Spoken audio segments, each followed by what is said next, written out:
is Ambassador Shashank. He's a former Foreign Secretary. Also with us is Professor Swaran Singh from Centre for International Studies, JNU. Also with us is Professor Scott Lucas. He's a Professor, International Politics, Clinton Institute at University College of Dublin.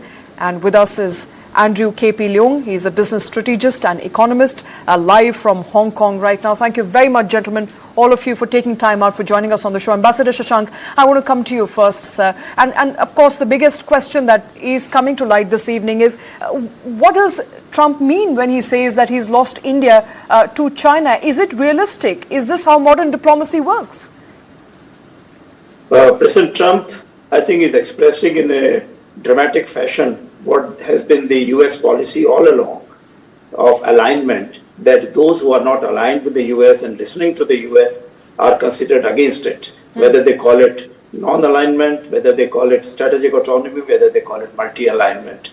So therefore, President Trump does not see any future for any multipolar kind of a global situation, does not see any future for the global South unless they are in partnership with the United States and listening to them the same way as Europe, Japan and ROK listened to the Americans, and whatever they were dictated to has been agreed, and now somehow they are trying to pull back from the agreements which they had done. Secondly, I would say that yes, there is some truth in what he says, that USA did help China during the Second World War, because India is one of the places from where the American planes were taking off from Ramgarh Air Base to go to China, and that was the bridge which was formed. And later on, of course, there was also the idea of setting up a road link between China and India through Burma, I think, which was not completed because the war came to an end when the Americans used their nuclear weapon on Japan.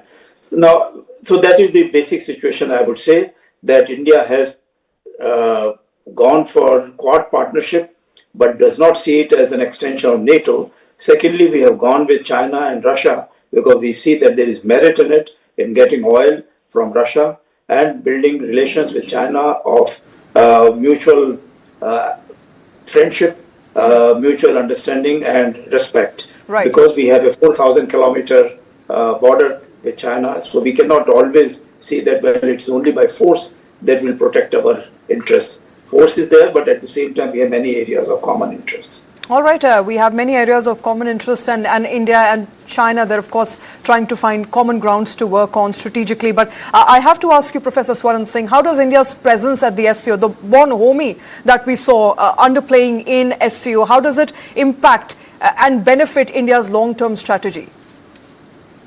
See, between China and Russia, there is already a no-limits partnership. And in 2018, these three leaders had met twice, raising this whole hype about China, India, Russia strategic triangle. But since then, India had drifted towards Quad from 2017, and pandemic and tensions with China had put an end to that triangle. That is now being revived, and in that sense, normalization of India-China relations is giving an opportunity to both China and Russia to showcase India being integral part of that strategic triangle. And that has gone as a clear message to President Trump that if he wants to bring tensions in India-US relations, India has other takers, India has other alternatives. India tried to make sure that Prime Minister goes to Japan first, so that there is a bit of a balancing, that India is also engaging a close ally of United States. But message was really hyped up primarily because the way Xi Jinping's speeches talked about US bullying, Cold War mindset. President Putin gave a press conference on multipolarism. And then, of course, the whole 80th anniversary parade showcasing 26 leaders joining President Xi Jinping despite Western boycott, showcasing of modern military technology and weapons and so on, has, I think, created a certain situation which adds on to what is happening inside United States. Courts are questioning President Trump's powers. Major Republican people are beginning to question the kind of sanity of tariffs against India. John Bolton, Jake Sullivan, look at media, New York Times, Washington Post, CNN, and so on. All of them are questioning, and now EU President comes and asks Indian Prime Minister to use his good offices to with Putin and put an end to the Ukraine war. So all these put together are creating that anxiety. And let me just end this comment by saying that this remains primarily a President Trump's trouble with India and other countries. I don't think institutional and deep state United States is really looking at India as a problem. We recently had 2+2 meeting revived, and a lot of other things are continuously still happening. But yes, Trump's anger, anxiety will create some hiccups, some roadblocks, even some damage for India-US relations. But I think we have to understand it is primarily Trump's problem rather than United States' problem with India. Right. All right. Trump's problem, Professor Scott Lucas. It does look like, would it be fair to say right now, this is also a self-inflicted damage that Donald Trump, has done to himself. It's the Trump tariff rhetorics that has in fact damaged the long-term US's credibility and India-US ties. Oh, I mean, of course, it's the tariffs that are like the headline issue, that when you set aside the possibility of a trade deal with India, which is where we were earlier this year, and you replace it with 50% tariffs, whether that's because you say there's an imbalance in trade or because of India's purchases of oils from Russia, that attempt to bully India is going to risk a pushback from India, which includes not only saying we're not going to give way to your tariffs, but we're going to look at other people to work with, especially economically. And that's going to include Russia. It's going to include China. It's going to include all those other countries that were at the Shanghai Cooperation Organization. But let me just give you a bit of context on this. It's also very, very personal what is happening here. Think about this. Donald Trump would have been alone in the White House on a Friday morning in Washington. Melania's in another part of the residence. She's not with Trump. He's watching Fox TV, which quite often feeds his anger, feeds his frustration, and he has his phone in his hand, and he just simply puts out a message because he's an angry, frustrated, upset individual at this point. And what is he upset about? We can talk about the complexities of the economic relationship. We can certainly talk about the complexities of the Asian relationship in terms of the military aspects, the political aspects. But this goes back to April, that when India and Pakistan stepped back from their confrontation, the Pakistanis went to Trump and said, "You are wonderful. You saved this. You prevented a war. You should have the Nobel Peace Prize." The Indian Prime Minister, Mr. Modi, did not do that. He did not give praise to Trump for ending the war with Pakistan. He did not say Trump should win the Nobel Peace Prize. And by the way, I'm not saying he should have. I'm just saying this upset Trump at a very personal level. And that very personal level is what has undone the trade talks and in part led to the tariffs, along with some very, very nasty advisors. And you featured one of them, Peter Navarro, who just simply put are hostile to India and do not want a trade deal. They want to punish Delhi. All right. It looks like it's way more simplistic than we would like to put it. It's simply perhaps, Donald Trump is not very happy with the fact that we did not give him credit where we did not think it was due vis-a-vis India-Pakistan relations. But let me come to Andrew K. Pillung. Andrew, how unified are the China, Russia, India, the Axis reality that everybody is talking about that perhaps has also rattled Donald Trump? But in reality, are we looking at this bonhomie sustaining over a longer period of time, or is it just temporary arrangement that India has come to because there was no alternative? I mean, look at these three parties. There is no doubt that the economies of China and Russia are bound at the hip, as it were, because Russia is the world's largest exporter of energy and agricultural products, and China has been this largest customer. The largest customer worldwide of these two products. And this economic relationship, a symbiotic relationship, has existed the decades, well before this current conflict. with the United States. Now, but as far as India and China are concerned, the two countries are deeply divided, not only with the border disputes, which can trace back a great deal to historical roots. These disputes are unlikely to be resolved anytime soon, but also the two countries are not exactly complementary, even though India, of course, exports agricultural products and also high technology, but these are available from other sources. But the two countries are at loggerheads for a long time, and also let's not forget that India's role in the Quad, the quadrilateral alliance with Australia and Japan and the United States as an instrument to contain China. And so India has been a long-term ally with the United States. Now, why is this sudden about-face in the United States attitude towards India? I tend to agree to a certain extent this kind of personal pique that resulting from India's less and lack of enthusiasm following the Pakistani example to nominate President Trump for the Nobel Prize. But I don't think that that's the main reason either. It is also to do with Trump's belief that somehow if India ceased purchasing the oil and resources from Russia, then the Russian the war on Ukraine is likely to end in his favor. I mean, his favor is really coming up to us with a secret deal with President Putin, but somehow Putin is now emboldened by this still quite great deal of stability in its economy, driven by purchases of oil. Now, let's face it, China, of course, also exporting, is also buying a lot of oil. But I think the Trump administration is trying to distinguish between the two purchases in the sense that China has been buying Russian oil hugely well before this Ukraine war. But India seemed to be profiting from the Ukraine war. But that's the rhetoric. But I think that these are the two key dynamics: the personal pique about with India's attitude vis-a-vis the attitude of the Pakistanis, and secondly, this Russian oil business. I think that translates into his, just upending the long-established relationship with India.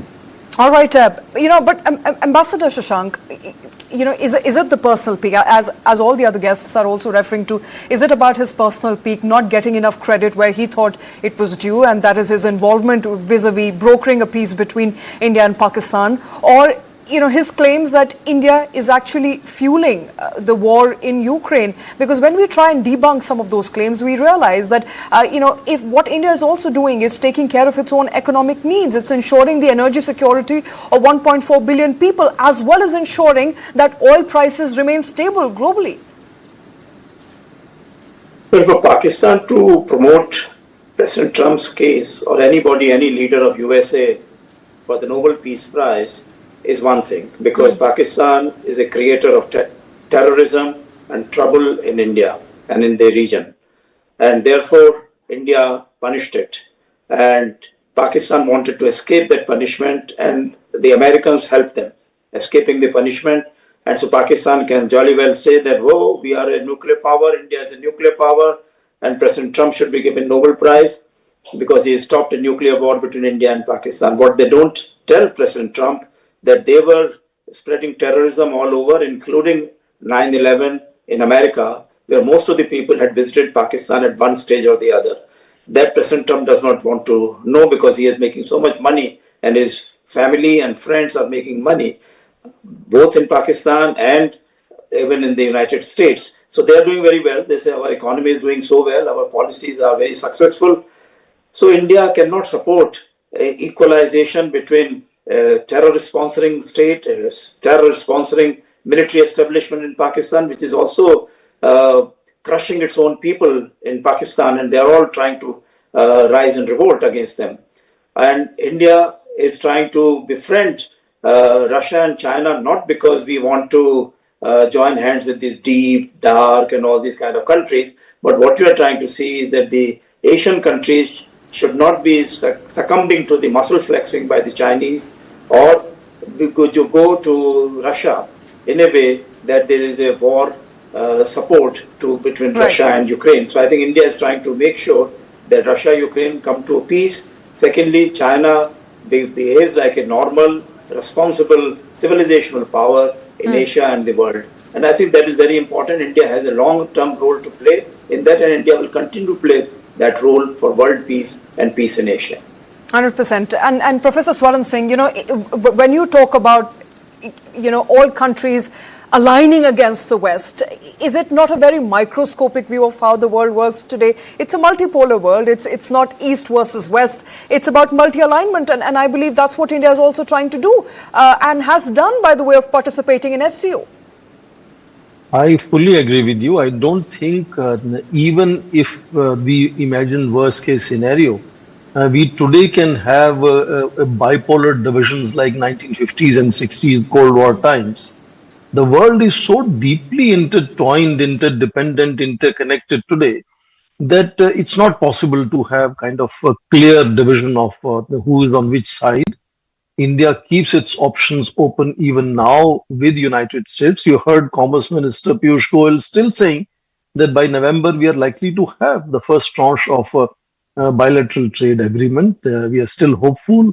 And in that sense, several other countries are also constantly looking at whatever way they can manage to, carry forward their national interest. European leaders who were lining up in White House are also engaging India and trying to see if India can help approaching President Putin to find some way of ending a Ukraine war. So in that sense, yes, what is happening very clearly is how most of these nations are beginning to look at alternatives. Just like during a pandemic period, much of the West realized their extreme dependence on manufacturing in China.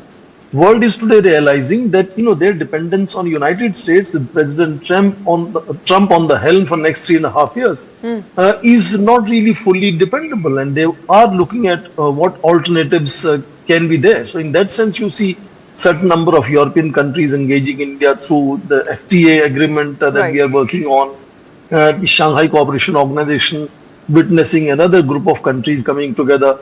So fundamentally, there is a question mark now on whether the world can depend on United States as world leader, because President Trump himself is undermining all the arrangements, all the norms, all the institutions that actually undergird American global leadership. And if he somehow is willing to focus narrowly in American prosperity by shunning his global responsibilities, that means a political vacuum will be created. And then whether Russia, China, India want to take that space, they have no option, because they will have to step in, given expectations of several other countries who work with them regularly. I mentioned 26 national leaders still stood with President Xi, even when there's a Western boycott. So definitely there is going to be realignments of certain kind, not in terms of clear divisions, but definitely, drifting away from United States and looking at China as the new epic center. And a quick example is all the development banks, from Asian Infrastructure Investment Bank to BRICS New Development Bank to now SCO's Development Bank likely to happen, are all getting settled in China. Look at Bretton Woods institutions, World Bank and IMF were settled in New York, in Washington at that time. So that is the gradual imperceptible drift which is happening, and President Trump is only accelerating that drift.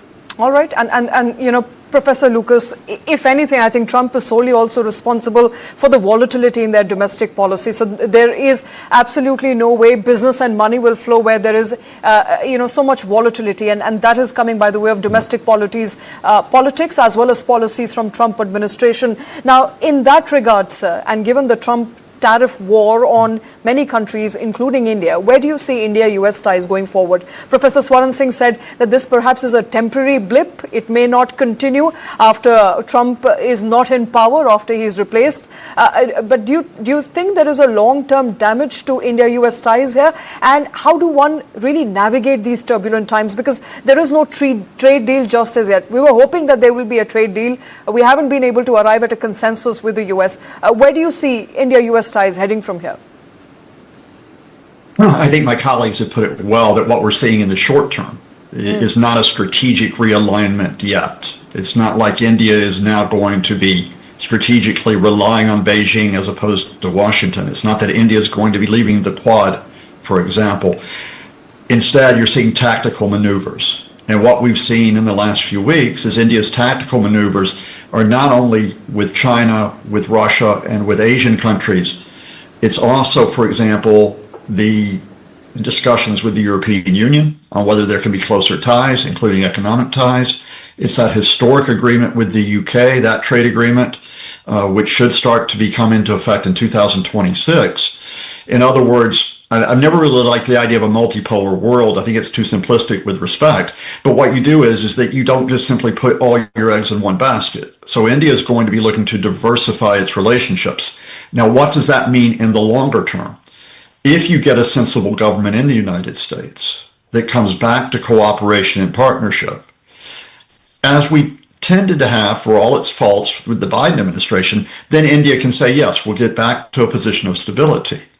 But if the U.S. government and the U.S. system is irreparably damaged, and let us be clear here that the Trump administration is trying to change the U.S. system in many, many ways that will undermine it, then yes, I think you have a longer term issue, which is that India cannot rely on Washington in the way that it has in recent years. At the same time, I'll caution that I don't think India can rely on Moscow when I think Russia, and we can have another discussion about this, is facing increasing difficulties with its invasion of Ukraine. And I don't think India can just rely on Beijing because, as my colleagues have pointed out, there have been a history of tension between the two countries, and those tensions may not just disappear. You always have to be cognizant that while you are embracing cooperation with others, that they also may be looking at interests that don't include a long-term partnership with you. All right. And Andrew, I have to ask you, how does Beijing view Donald Trump's remarks about, China quoting India and Russia? What's the viewpoint that Beijing has? Is there more substance to it? Or is it just symbolism? Because what we're looking at is some sort of realignment here happening. Also, this is very nascent, at a very preliminary stage at the moment. Are we to read more into it going forward as far as India-China ties is concerned? Well, I don't think that you can read too much into Trump's remarks, but what is happening is really game-changing. The whole world order, as I pointed out, has been so much upended, and not only that, even if President Trump is not going to stay in power forever, but I think that the whole world has lost a great deal of confidence in in this world order being sustained by the American politics.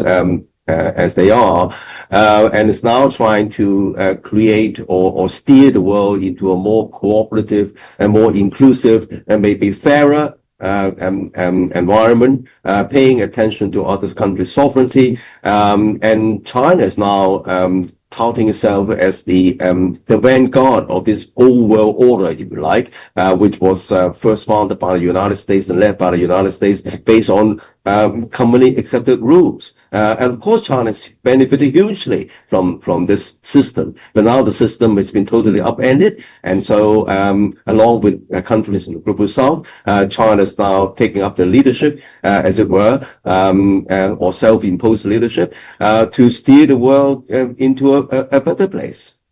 All right.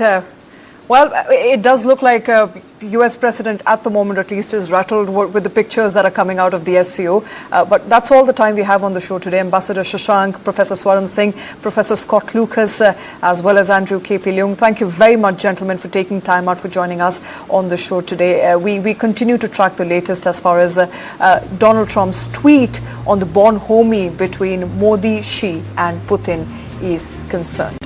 Now, moving on. Let's take a quick break and we'll be back in just a bit.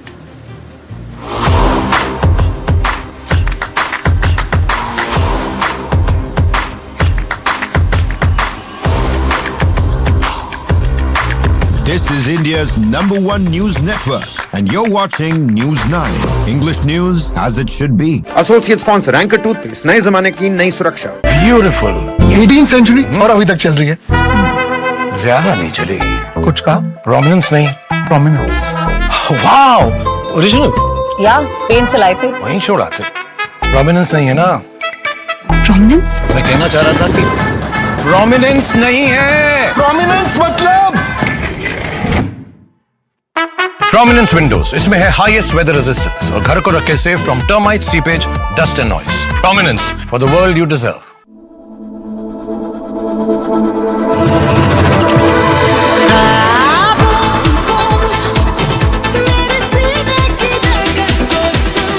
Dreaming about me? Love is to get lost in the look. Unlimited Love B6 Pack 2 starts at 21.9 lakh. आम pain reliever aerosol स्प्रेस में है, दवा के साथ हवा, मगर Dynapar QPS plus में है सिर्फ दवा ही दवा। इसलिए डायनापार QPS प्लस चले ज्यादा। डायनापार QPS प्लस सिर्फ 91 रुपए में, लगा के देखो मान जाओगे।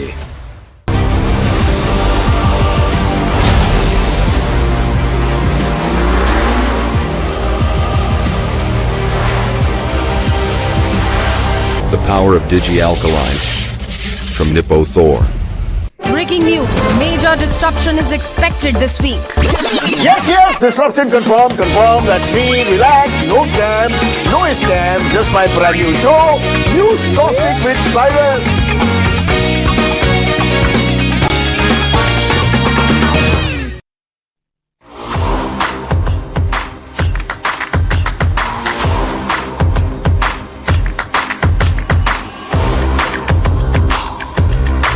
This is India's #1 news network, and you're watching News9, English news as it should be.